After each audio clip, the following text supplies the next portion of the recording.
Good afternoon and welcome again to the Store Owner Report. Still having problems with the sound on the intro in the live show. Sorry about that. I'll make sure I fix that by next week. It's good to see you, everybody. I'm here at 307 West Hastings, the BCMP Vapor Lounge, with another edition of this week's Marijuana News. It's a little cloudy and cold today. We're running out of summertime here in Vancouver. It was a pretty good one, though a lot of people I talked to didn't really make it out very much. I know I didn't. But, you know, that's what you get when Mark Emery's coming home and you're in the middle of it. Oh, well. So, I'm glad you could join me. I guess without further ado, I will go on to this week's stories. Here we go. Police chiefs and politicians go corporate medical marijuana in BC. Seeking to profit from Canada's new medical marijuana regulations, which put the production and sale of high-grade weed into the hands of corporations and penny stock outfits, promoters are turning to former police chiefs and prominent politicians to help sell their products and attract mom-and-pop investors. "I've never smoked pot, and I don't want to," says John Reynolds, a former MP with the Progressive Conservative Reform and Canadian Alliance parties. "I have no interest in using the product whatsoever." But he was just named advisor to Votis Innovative Pharmaceuticals Incorporated, a Vancouver-based, publicly traded company that hopes to obtain a Health Canada license to sell high-quality marijuana to medical patients. Joining him on the Votis Advisory Board is Senator Larry Campbell, a former Royal Canadian Mounted Police officer and Vancouver mayor. As with all things marijuana, British Columbia is a hotbed of penny stock pot promotion. The two men may disagree on marijuana reform. Mr. Campbell wholeheartedly endorses legalization, while Mr. Reynolds is more cautious, but they have similar roles as corporate cannabis advisors.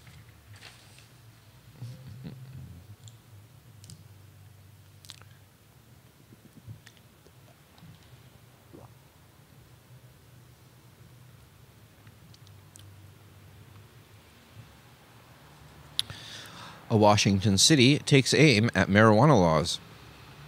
To Ted Weatherby, the vacant storefront seems a suitable spot for selling pot. It's in a strip mall across from BJ's Bingo Parlor, in a long commercial stretch occupied by fast food joints, dry cleaners, and massage parlors.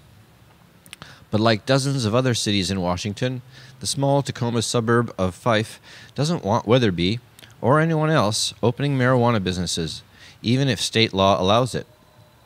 The arguments officials are making in a lawsuit over the dispute threaten to derail Washington's big experiment in legal taxed cannabis less than 2 months after sales began. A Pierce County judge on Friday is scheduled to hear arguments on two key issues at the core of Weatherby's legal challenge to the ban. The first is whether Washington's voter-approved marijuana measure, Initiative 502, leaves room for cities to ban licensed pot growers, processors, or sellers. If the answer is no, Fife wants the judge to address a second question. Should Washington's entire legal marijuana scheme be thrown out as incompatible with federal prohibition on pot? "It's challenging the state's ability to create a legal and controlled market," said Allison Holcomb, the American Civil Liberties Union of Washington lawyer who drafted the law. They're saying, "We'll just take the entire regulatory system down."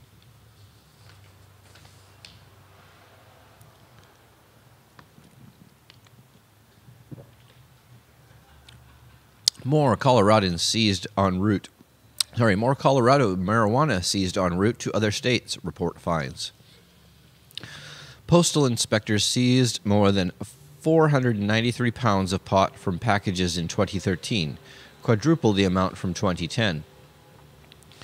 The amount of Colorado marijuana being seized en route to other states through the U.S. mail has more than quadrupled since 2010 and was destined for more states than before, according to a new report by federally funded Drug Task Force.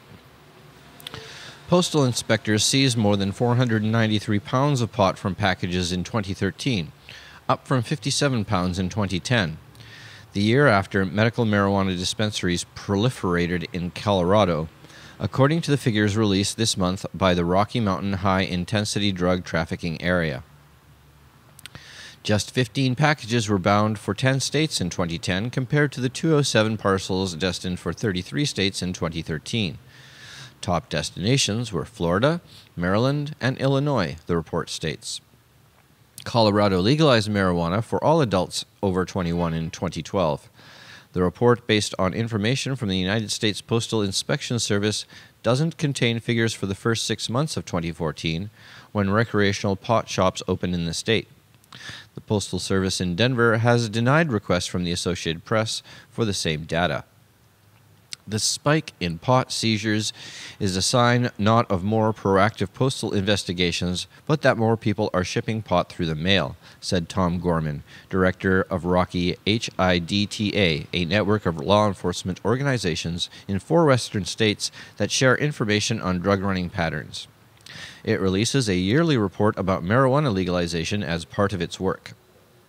Despite being legal in Colorado, federal law maintains marijuana use and sales are illegal. Because the Postal Service is a federal agency, using it to move marijuana, even within states where it is legal, is a crime.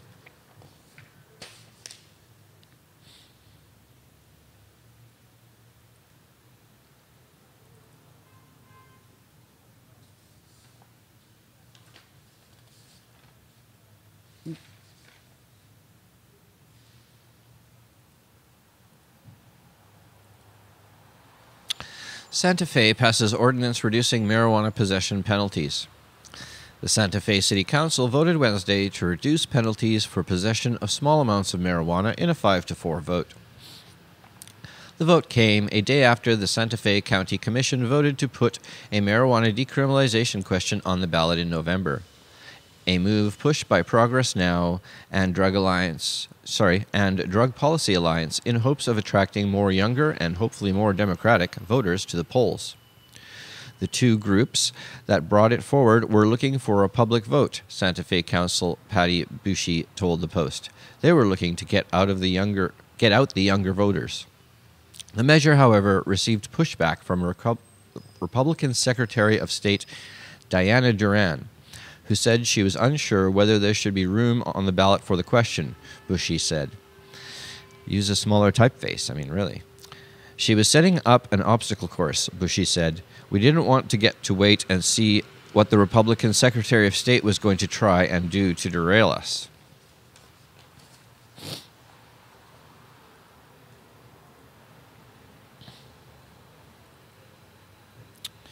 The DEA ratifies spike in marijuana for research. Production is going from 46.3 pounds to 1,433 pounds, but it's unclear where the extra pot is going. The federal government affirmed Tuesday a large increase in the amount of marijuana it plans to manufacture for research this year. The Drug Enforcement Administration offered the production hemp from 46.3 pounds to 1,433 pounds for public comment on May 5th. One person submitted a comment, which was supportive. The DEA appreciates the support for this adjusted 2014 aggregate production quota for marijuana, which will provide the estimated scientific, research, and industrial needs of the United States, a Tuesday notice in the Federal Register says. The DEA has taken into consideration the one comment received during the 30-day period, and the administrator has determined, the notice says, the increase is appropriate.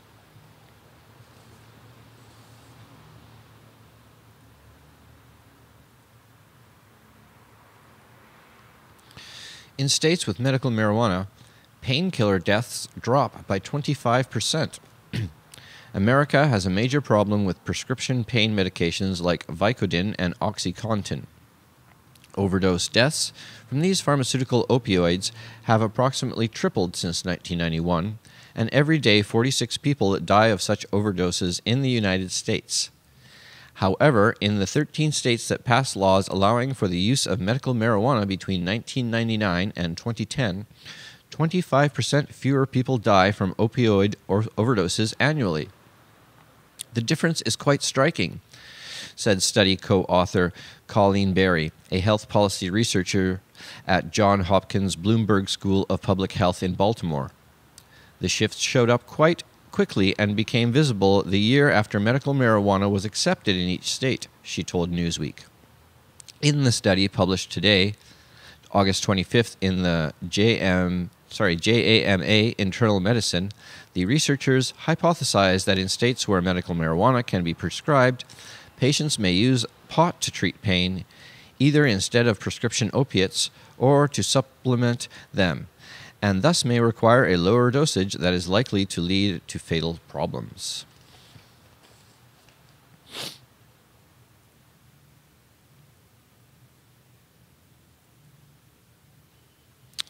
Whoopi Goldberg on Cuomo's restrictive marijuana law. Whoopi Goldberg has some criticisms of New York's recently enacted medical marijuana law and some questions for Governor Andrew Cuomo. In a column on the Denver Post's marijuana-related website, The Cannabis, the Oscar-winning actress took issue with the law enacted in June this year, questioning why the drug can be used to treat some medical conditions and not others. I'm sorry to say the governor's plan doesn't include conditions like glaucoma, migraines, or severe menstrual disorders. Very real issues for people who suffer from them, myself included, glaucoma, she wrote. The law's scope was significantly limited after multiple rounds of negotiations with legislature and Cuomo's office.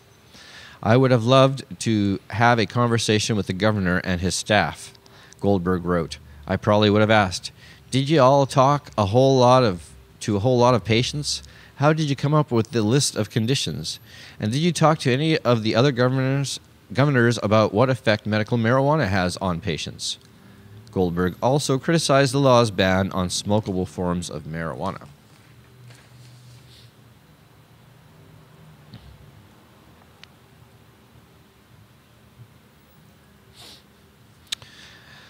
Marijuana compound may slow, halt progressions of Alzheimer's. Oh, I forgot about this one. Okay. Neuroscientists found that extremely low doses of compound found in marijuana may slow or halt the progression of Alzheimer's disease. A study published in the Journal of Alzheimer's Disease reported that neuroscientists using a cellular model of Alzheimer's found low doses of delta-9 tetrahydrocannabinol reduced the production of amyloid beta and prevented abnormal accumulation, which is one of the early signs of the memory loss disease. Decreased levels of amyloid beta means less aggregation, which may protest against the progression of Alzheimer's disease. Since THC is a natural and relatively safe amyloid inhibitor, THC or its analogs may help us develop an effective treatment in the future, said lead author Chuan-Hai Kao, I think, a neuroscientist and PhD at Beard Alzheimer's Institute and the University of South Florida College of Pharmacy. So happy 2:20 or 4:20 in the Mountain Time Zone. I hope you are all high in the mountains. And yes, I have not rolled a joint yet, but I will. And I will smoke it as I'm contractually obligated. Now, I got some really good stuff yesterday. I can't remember what it is, but oh, it smells delightful. And it looks pretty good too. So there, I hope you got a decent look at that.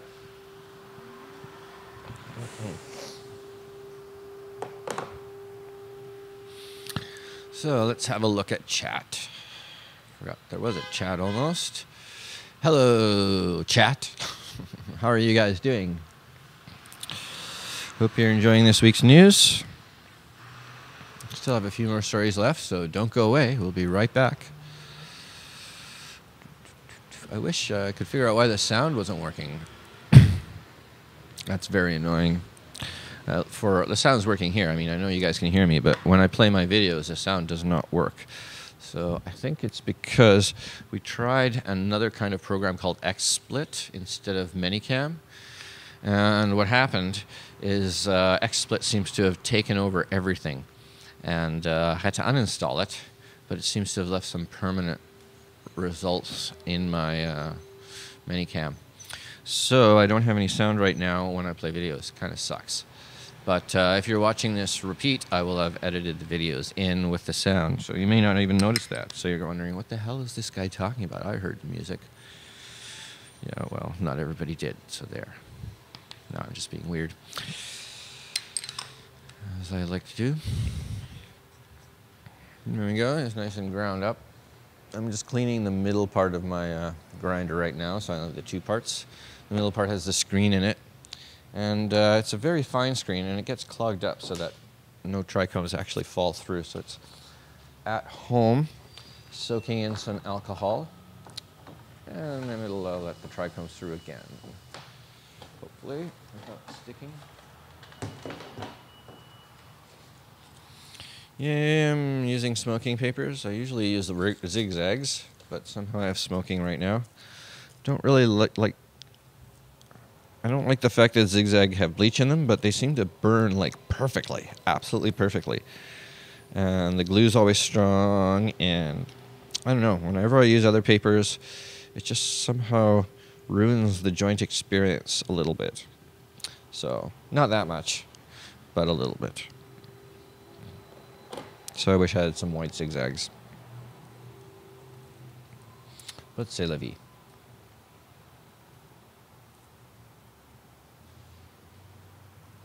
So for those of you in BC, the first weekend of October, you might be interested in knowing there is a Sensible BC convention. So go to sensiblebc.ca and check out their site and register for it.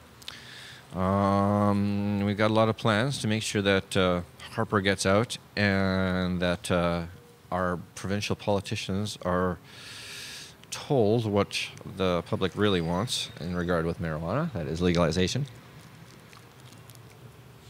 So I encourage you, if you are an activist or would like to be an activist on the marijuana issue, to go visit the site and help us out in whatever way you can.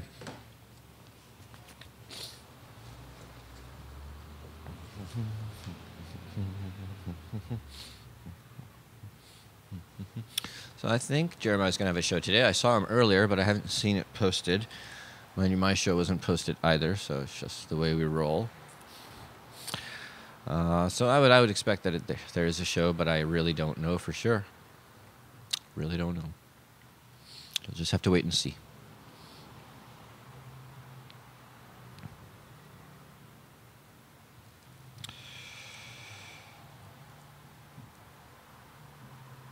Okay, here we are. One joint. As you can see, it's nicely rolled. Got a filter. Well, about the size of joints that I like. I was told that if you roll the joints too thick, the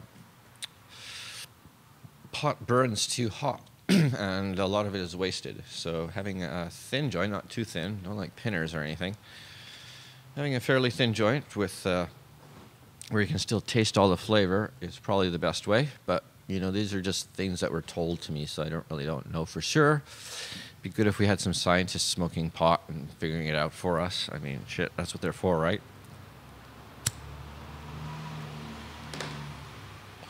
To do dangerous things so that we don't have to, like smoking pot. I mean, just think, somebody else could be smoking this joint right now for me, and I wouldn't have to take the fall. It's just not a fair world. Just not a fair world. All right, enough kidding around. Back to the show. Neuroscientists also found THC-enhanced mitochondrial function, which is needed to supply energy, transmit signals, and maintain a healthy brain.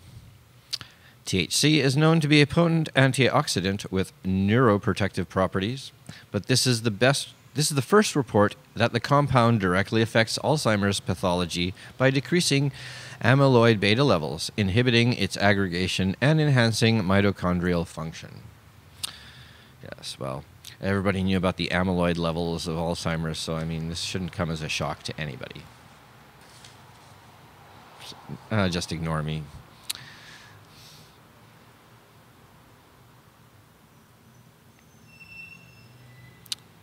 unless I'm reading the news. Marijuana lowers risk of domestic violence. A new study of over 600 couples shows more frequent pot use means less frequent violence. The use of alcohol significantly increases one's likelihood of becoming either a perpetrator or a victim of violent acts, including acts of intimate partner violence. As for cannabis use, that's a different story.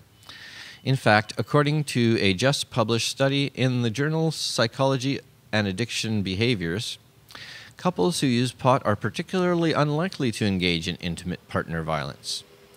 Investigators at Yale University, Rutgers, and the University of Buffalo assessed over 600 couples to determine whether husbands and wives' pot use was predictive of domestic abuse at any time during the first 9 years of marriage. Researchers reported, "In fully adjusted models, we found that more frequent marijuana use by husbands and wives predicted less frequent IPV, intimate partner violence, perpetuation by husbands.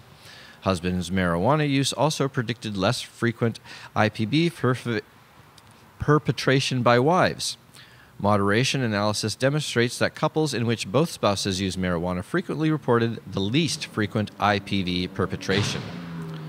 Although investigators did note an association between wives' marijuana use and their propensity for violence, this correlation only existed among women who possessed a past history of violence prior to the marriage. Investigators concluded these findings suggest that there may be an overall inverse association between marijuana and the use and IPV perpetration in newly married couples.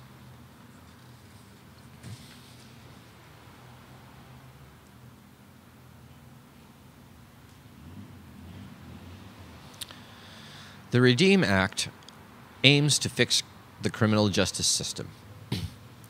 A pair of U.S. senators from opposite sides of the political spectrum have teamed up in a bid to fix the nation's broken criminal justice system.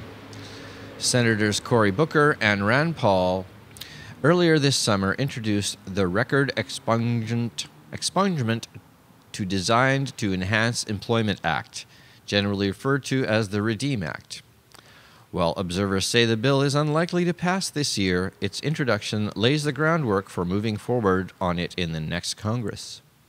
The Act, Senate Bill 2567, its sponsors say, is designed to give people convicted of nonviolent offenses, including drug offenses, a second chance at succeeding. It also aims to divert many teenagers out of the adult criminal justice system.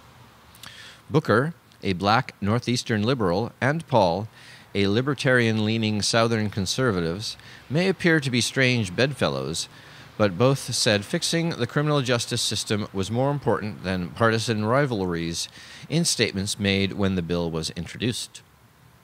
"I will work with anyone from any party to make a difference for the people of New Jersey, and this bipartisan legislation does just that," Senator Booker said. "The REDEEM Act will ensure that our tax dollars are being used in smarter, more productive ways. It will also establish much-needed sensible reforms that keep kids out of adult correctional systems, protect their privacy so a youthful mistake can remain a youthful mistake, and help make it less likely that low-level adult offenders reoffend."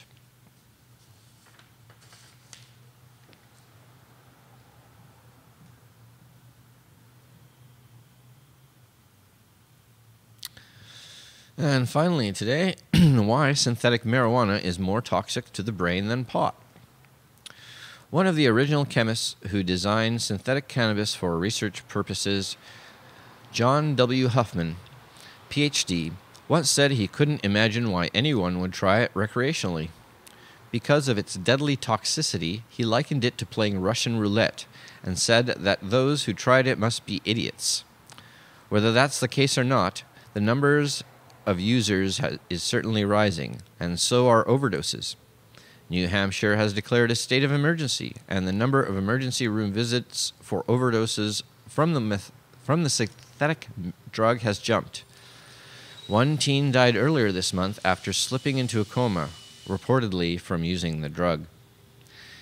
Synthetic pot also goes by hundreds of names: Spice, K2, Fake Weed, Yucatan Fire, Bliss, Blaze, Skunk, moon rocks, and JWH018-73, and other numerical suffixes after Hoffman's initials. Synthetic cannabis, unlike pot, however, can cause a huge variety of symptoms, which can be severe: agitation, vomiting, hallucination, paranoia, tremor, seizure, tachycardia, hypokalemia, chest pain, cardiac problems, stroke, kidney damage, acute psychosis, brain damage, and death. Why are the effects of synthetic cannabis so varied and so toxic?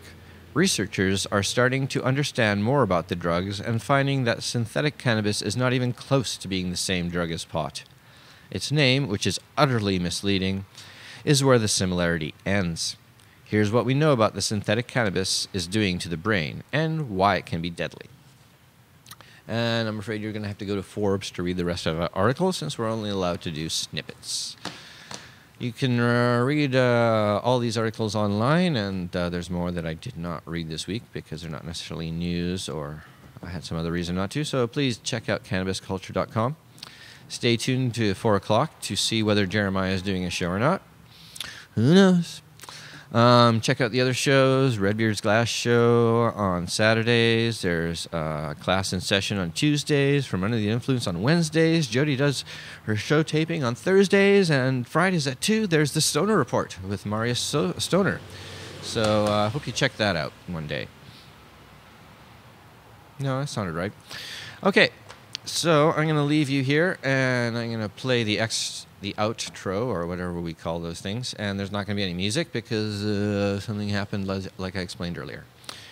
But don't worry about that. Until next week, I'd like to wish you a wonderful weekend, and take care of yourselves. And don't forget, marijuana is the most advanced plant on the planet. We're going to use it to save the world and save ourselves. Until next week, I'm Marius Stoner for Cannabis Culture Magazine. Take care.